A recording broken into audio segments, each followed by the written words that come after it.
Hello everyone, आज हम इस वीडियो में सीखेंगे आइल्स रीडिंग के ब्लैंक्स जो हमें विद ऑप्शंस गिवन होते हैं।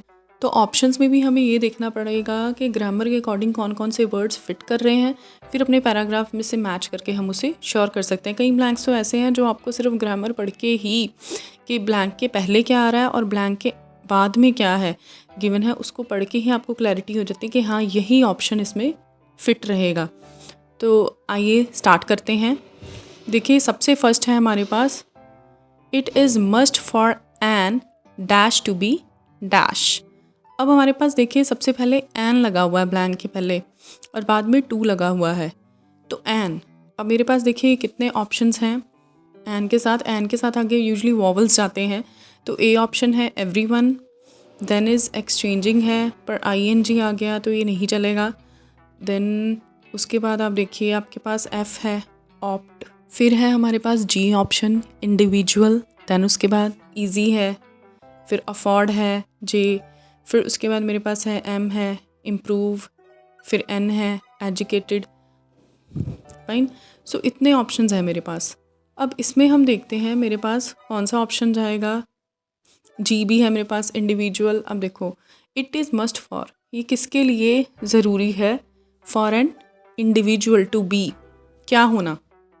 अब बी के साथ हमेशा ध्यान रखना, अगर आगे वर्ब जा रही है तो वर्ब की थर्ड फॉर्म ही लगेगी टू बी। इंडिविजुअल एक पर्सन के लिए क्या होना ज़रूरी है? एन ऑप्शन जाएगी एजुकेटेड, क्योंकि अगर थर्ड मैं देखूँ थर्ड फॉर्म में हमारे पास एच है मेड और उसके अलावा कोई ऑप्शन जा नहीं रही है। Then it is must for an individual to be educated. तो एन के साथ देखिए एन सिंगल पर्सन के लिए यूज़ होता तो एवरीवन नहीं जा सकता था, इसलिए वो नहीं लगा, क्योंकि वैसे तो एजुकेशन हर किसी के लिए मस्ट है पर एवरीवन नहीं लगेगा। देन उसके बाद एन के साथ ऑप्ट नहीं हो सकता, it is must for an opt, it is must for an easy, तो कोई भी ऑप्शन नहीं जा रही थी। देन उसके बाद देखिए it helps to dash their skills, to लगा हुआ है, टू के साथ स्ट्रिक्टली वर्ब की फर्स्ट फॉर्म जाती है, तो इट हेल्प्स वो किस चीज़ में हेल्प करता है? टू गेन देयर स्किल्स हो सकता है नहीं, और फर्स्ट फॉर्म में हमारे पास क्या गिवन है? टू रिड्यूस नहीं, उनके स्किल्स एजुकेशन स्किल्स रिड्यूस थोड़ा करती है। तो और देखिए टू ऑप्ट नहीं हो सकता, और फर्स्ट फॉर्म में क्या है हमारे पास? टू अफोर्ड नहीं हो सकता जो यहाँ पे फिट जा रहा है। तो क्या आएगा हमारे पास option to um improve, to improve their skills. अब नेक्स्ट देखते हैं just the chances of dash job become easier. अब ऑफ जहाँ पे आ जाता है, या तो इसका मतलब होता है प्रपोजिशन का रिलेशन हो, जैसे she is the principle of this college, ठीक है, या रिलेशन शो करने के लिए, या चांसेस ऑफ। अब जहाँ पे अगर वर्ब की बात हो रही है तो आईएनजी वाला ही आता है ऑफ के आगे, तो जॉब मिलने के चांसेस बढ़ जाते हैं, ऑफ कोर्स यही हो सकता है। तो ऑफ सबसे पहले हम देखेंगे आईएनजी वाले ऑप्शंस हमारे पास क्या है? डी है, तो वेस्टिंग नहीं हो सकता, the chances of wasting job नहीं, एक्सचेंजिंग जॉब नहीं हो सकता, एक्सचेंज किससे करेंगे? के गेटिंग, ये हो सकता है गेटिंग जॉब, तो chances of getting job become easier, job पाना ईजी हो जाता है। ओ स्प्रेडिंग नहीं, ये नहीं हो सकता। देन उसके बाद education makes a dash productive.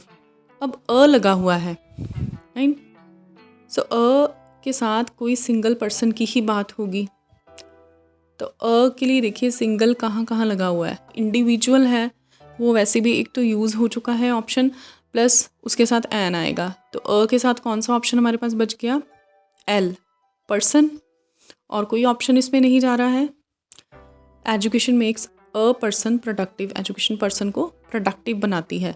The importance of education in dash knowledge is noteworthy, जो एजुकेशन की इम्पॉर्टेंस है वो किस चीज़ में नोट करने लायक है, देखने लायक है? नॉलेज को क्या करने में। अब फिर देखिए इन लगा हुआ है प्रपोजिशन, तो अगेन इनके साथ भी आप कोई आईएनजी वाला ही देखोगे अगर तो आपका आंसर वर्ब है। यहाँ पे वर्ब लग रही है आगे, the importance of education in dash knowledge, knowledge को क्या करने में। तो अब देखिए एक्सचेंजिंग हो भी सकता है, एक्सचेंजिंग नॉलेज, और ओ ऑप्शन हमारे पास ING वाला है स्प्रेडिंग, डी है वेस्टिंग, तो के गेटिंग हमारा ऑलरेडी यूज़ हो चुका है, तो वेस्टिंग तो नहीं आ सकता, वेस्टिंग नहीं हो सकती। देन उसके बाद देखिए एक्सचेंजिंग, एक्सचेंजिंग हो सकता है या स्प्रेडिंग। अब इन दोनों में से अगर हमें कन्फ्यूजन है तो हमें बेटर है क्या करना चाहिए, हम नेक्स्ट वाला देखेंगे उनमें से क्या यूज़ हो रहा है। Knowledge increases by dash views with each other, जहाँ बाय आ जाता है प्रपोजिशन, उसके आगे भी आप हमेशा अगर वर्ब लग रही है तो ING वाला ही ढूंढोगे आंसर। फाइन। वैसे तो बाय का मतलब होता है द्वारा, the bridge was invented by mister so and so, किसी का नाम आ जाएगा तो बाय होता है द्वारा, या ये काम उसके द्वारा किया गया। पर यहाँ पे नॉलेज इंक्रीजेस बाय, यहाँ पे कोई वर्ब आ रही है, आपको पढ़ के पता लग रहा है, राइट, तो इसलिए आप ING वाला कुछ उसमें सर्च करोगे। अब नॉलेज किस चीज़ से इंक्रीज होती है, एक दूसरे के साथ अपने व्यूज़ क्या करने से, क्या करने से, ऑब्वियस एक्सचेंज करने से। स्प्रेड तो नहीं हो सकता फैलाने से, एक दूसरे से व्यूज़ नहीं, विद ईच अदर लगा हुआ है तो ग्रामेटिकली क्या सेट जा रहा है, एक्सचेंजिंग, एक दूसरे से अपने व्यूज़ एक्सचेंज करने से।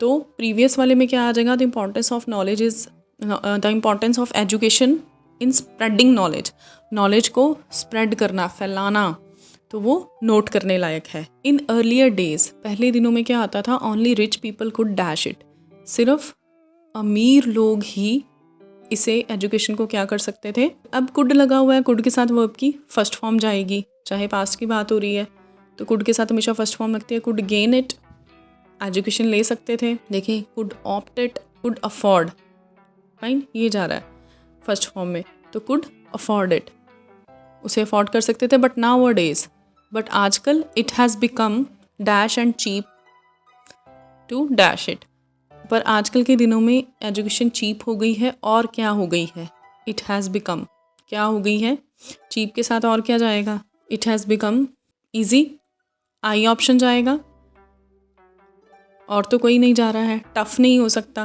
क्योंकि एक तरफ हम बात कर रहे हैं सस्ती, हम उसकी तारीफ़ कर रहे हैं, वी आर प्रेजिंग इट, तो टफ़ नहीं जाएगा, इट हैज़ बिकम टफ़ नहीं हो सकता, it has become easy and cheap, आसान हो गई है, सस्ती हो गई है एजुकेशन, टू गेन इट, उसको प्राप्त करना, सी ऑप्शन जाएगा। टू अब फर्स्ट फॉर्म लगी हुई थी, टू रिड्यूस नहीं हो सकता, टू ईजी नहीं हो सकता, टू इम्प्रूव नहीं हो सकता, तो गेन ही आएगा, प्राप्त करना। One can dash for distance learning also, कोई भी पर्सन है, कोई भी इंडिविजुअल है, डैश फॉर, अब फॉर लगा हुआ है आगे प्रपोजिशन, और इधर कैन है, कैन के साथ वर्ब की हमेशा फर्स्ट फॉर्म जाती है, तो एक पर्सन है वो डिस्टेंस लर्निंग भी ले सकता है, या वो भी पढ़ सकता है। अब अगेन ऑप्शंस देखिए, फॉर लगा हुआ है, उसके हिसाब से हम देखेंगे, और कैन के साथ कैन गेन फॉर नहीं हो सकता, गेन के साथ फॉर नहीं लगता, रिड्यूस नहीं हो सकता, बी। इसके साथ सबसे बेटर ऑप्शन जा रहा है ऑप्ट, ऑप्ट के साथ फॉर का भी यूज़ होता है, अफोर्ड भी जा सकता था, बट अफोर्ड ऊपर यूज़ हो चुका है, जैसे रिच पीपल अफोर्ड कर सकते थे, तो वो उसके साथ ज़्यादा अप्रोप्रिएट जा रहा है। सो ऐसी ही और वीडियोज़ के लिए बने रहिए मेरे चैनल के साथ। Thanks for watching.